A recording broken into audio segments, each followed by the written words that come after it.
மறுநாள் காலை காவேரி கடும் தலைவலியுடன் எழுந்து அலறியபடி மருத்துவமனைக்குச் செல்ல வேண்டும் என்று தன் அம்மா சாரதாவை கூப்பிடுகிறாள். பதறிப்போன சாரதாவும் விஜயும் அவளை மருத்துவமனைக்கு அழைத்துச் செல்கின்றனர். காவேரியை பரிசோதித்த மருத்துவர், அவளுடைய உடல்நிலை தெரிந்தும் ஏன் பழைய விஷயங்களை ஞாபகப்படுத்தி அவளுக்கு அழுத்தம் கொடுத்தீர்கள் என்று சாரதாவை திட்டுகிறார்.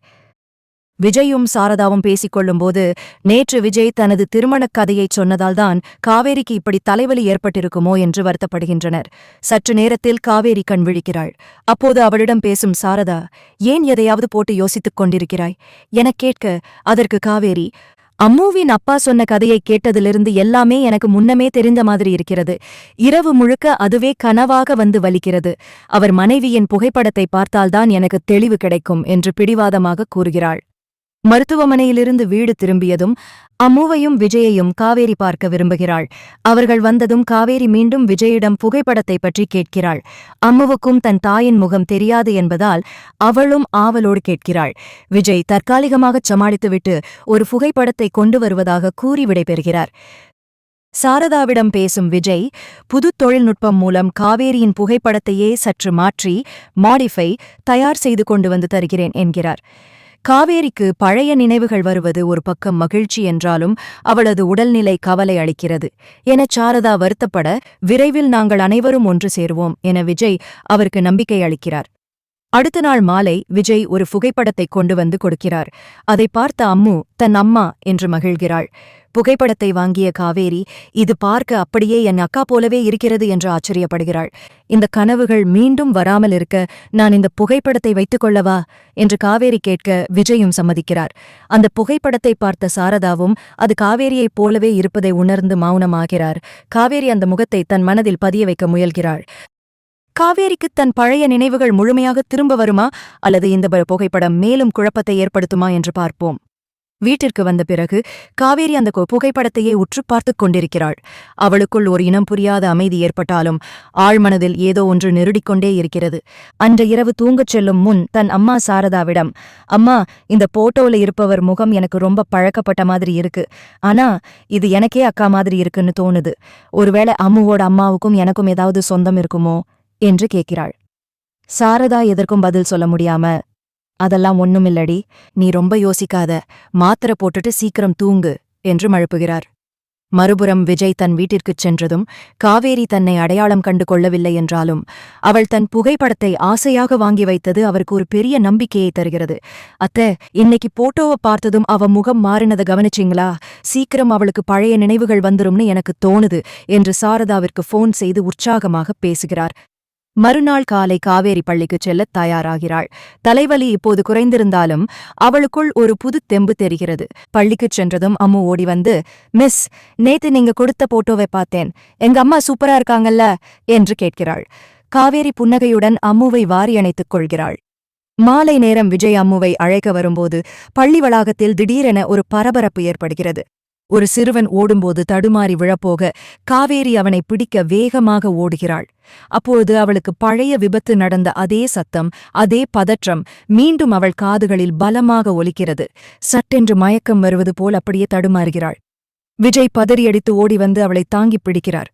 அப்போது காவேரி அரை மயக்கத்தில், விஜய், அம்மு என்று மிக மெல்லிய குரலில் அழைக்கிறாள். இதைக் கேட்ட விஜய் அப்படியே உறைந்து போய் நிற்கிறார். இது அவளுக்கு நினைவுகள் திரும்பத் தொடங்குவதற்கான அறிகுறியா அல்லது ஒரு தற்காலிக மாற்றமா என்று தெரியாமல் தவிக்கிறார். விஜய் தன் பெயரை காவேரி வாயால் கேட்டதும் ஒரு நிமிடம் அப்படியே உறைந்து போய் நிற்கிறார். காவேரி, என்ன சொன்ன, என்ன கூப்பிட்ட என்று அவர் பதற்றத்தோடும் ஆசையோடும் கேட்க மயக்க நிலையில் இருந்த காவேரி மெல்லக் கண் விழிக்கிறாள். ஆனால் அடுத்த சில நொடிகளிலேயே அவள் பழைய நிலைக்கு திரும்பிவிடுகிறாள். சார், தலைய ஒரு மாதிரி சுத்துது, என்னாச்சு எனக்கு என்று கேட்டுவிட்டு விஜயின் கையை பிடித்துக்கொண்டு மெல்ல எழுகிறாள். விஜய் ஏமாற்றமடைந்தாலும் அவளுக்கு ஏதோ ஞாபகம் வரத் தொடங்கியிருக்கிறது என்பதை உணர்ந்து கொள்கிறார். அவளை மெல்ல அழைத்துச் சென்று ஒரு நாற்காலியில் அமர வைக்கிறார். மிஸ், உங்களுக்கு ஒண்ணுமில்ல, பயப்படாதீங்க. அம்மு மிஸ்க்கு தண்ணி கொண்டு வா என்று சொல்ல அம்முவும் பயந்தபடி ஓடிப்போய் தண்ணீர் எடுத்து வருகிறாள். தண்ணீரை குடித்த பிறகு காவேரி கொஞ்சம் நிதானத்திற்கு வருகிறாள். எனக்கு என்னமோ ஆகுது சார். அந்த பையன் கீழே விழப்போனப்ப என் காதுக்குள்ள பெரிய சத்தம் கேட்ட மாதிரி இருந்தது. அப்புறம் உங்ககிட்ட ஏதோ சொன்னேனா எனக்கே தெரியல என்று காவேரி குழப்பத்துடன் கேட்கிறாள். விஜய் எதையும் காட்டிக்கொள்ளாமல், இல்ல மிஸ், ஒன்னும் சொல்லல, மயக்கம் வர்ற மாதிரி இருந்தது, நான் தாங்கி பிடிச்சேன், அவ்வளவுதான் என்று சொல்லி சமாளிக்கிறார். அதற்குப் பிறகு காவேரியை அவளது வீட்டிற்கு அழைத்துச் சென்று விடுகிறார் விஜய். சாரதாவிடம் நடந்ததை ரகசியமாகச் சொல்கிறாரு. அத்த, இன்னைக்கு அவ என் பேரையும் அம்மு பேரையும் சொல்லி கூப்பிட்டா.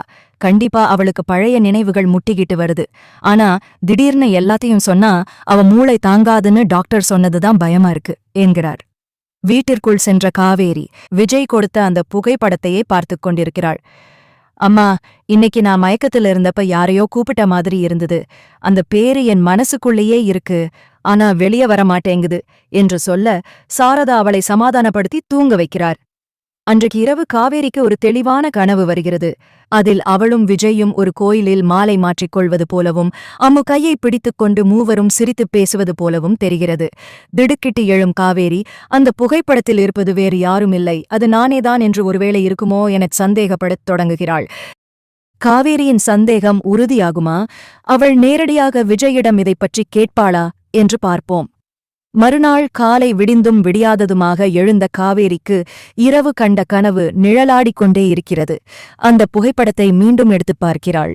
ஏன் இதில் இருப்பவர் என்னை மாதிரியே இருக்கிறார்? விஜய் சார் ஏன் என்னிடம் உண்மையை மறைக்க வேண்டும் என்ற கேள்விகள் அவளை துளைக்கின்றன. வழக்கம் போல பள்ளிக்குக் கிளம்பினாலும் அவளது கவனம் முழுவதும் விஜயை சந்திப்பதிலேயே இருக்கிறது. அன்று மாலை பள்ளி முடிந்ததும் அம்முவை அழைக்க விஜய் வருகிறார். அவரை பார்த்ததும் காவேரியின் இதயம் படபடக்கத் தொடங்குகிறது. மெல்ல அவரிடம் சென்று, சார், நேத்து நான் மயக்கத்தில் இருந்தப்போ உங்க பேரையும் அம்மு பேரையும் கூப்பிட்டேனா என்று நேரடியாக கேட்கிறாள். விஜய் ஒரு நிமிஷம் திகைத்துவிட்டு, ஆமா மிஸ், ஆனா அது ஏதோ பதற்றத்துல கூப்பிட்டீங்கன்னு நினைச்சேன் என்று சமாளிக்கிறார். உடனே காவேரி தன் பையிலிருந்து அந்த புகைப்படத்தை எடுத்து, சார், பொய் சொல்லாதீங்க, இந்த போட்டோவில் இருக்கிறது உங்க வைஃபான் இல்லே, அது நான் தானே. எனக்கு எல்லாமே கொஞ்சம் கொஞ்சமா ஞாபகம் வருது. நம்ம 2 பேரும் அந்த பழனி கோயிலுக்கு போனது, அங்கே மாலை மாத்திக்கிட்டது எல்லாம் என் கண்ணு முன்னாடி வந்துட்டு போகுது. ஏன் என்கிட்ட உண்மையைச் சொல்லாம மறைக்கிறீங்க என்று கண்ணீருடன் கேட்கிறாள். விஜய்க்கு என்ன சொல்வதென்றே தெரியவில்லை. உண்மையைச் சொன்னால் அவளுக்கு தலைவலி வந்துவிடுமோ என்ற பயம் ஒரு பக்கம், அவள் தன்னை அடையாளம் கண்டு கொண்டாள் என்ற சந்தோஷம் மறுபக்கம். காவேரி, உனக்கு ஞாபகம் வந்துருச்சா?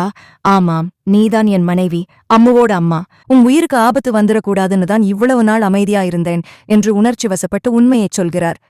இதை அருகிலிருந்து கேட்டுக்கொண்டிருந்த குட்டி அம்மு, மிஸ், நீங்க தான் எங்க அம்மாவா என்று ஓடி வந்து காவேரியின் கையை பிடித்துக் கொள்கிறாள். காவேரி அம்முவை வாரி அணைத்துக்கொண்டு அழுகிறாள். இவ்வளவு நாள் என் பொண்ணு என் கூடவே இருந்தும் அவளை மிஸ்ன்னு கூப்பிட்டுட்டு இருந்தேனே என்று வருந்துகிறாள். அப்போது அங்கே வரும் சாரதா இவர்கள் மூவரும் ஒன்றாக இருப்பதை பார்த்து திகைக்கிறார். காவேரி தன் அம்மாவிடம் ஓடிச் சென்று, அம்மா, எனக்கு எல்லாம் தெரிஞ்சிடுச்சு. விஜய் தான் என் கணவர், அம்மு என் பொண்ணுன்னு எனக்கு முழுசா ஞாபகம் வந்துடுச்சு. இனிமே நாம ஏன் பிரிஞ்சு இருக்கணும் என்று கேட்கிறாள். சாரதாவின் கண்களிலும் கண்ணீர் வழிகிறது. உன் உயிருக்கு ஏதும் ஆகிடக்கூடாதுன்னு தான் மறைச்சோம் காவேரி, இப்போ நீயே தெரிஞ்சுக்கிட்டது ரொம்ப சந்தோஷம் என்கிறார். விஜய், காவேரி மற்றும் அம்மு மூவரும் ஒரு வழியாக இணைந்தாலும் காவேரிக்கு இழந்த அந்த 5 வருட நினைவுகள் முழுமையாக திரும்புமா? இந்த குடும்பம் இனி ஒன்றாக வாழத் தொடங்குவார்களா அல்லது பழைய பகைவர்கள் யாராவது குறுக்கே வருவார்களா என்று பார்ப்போம்.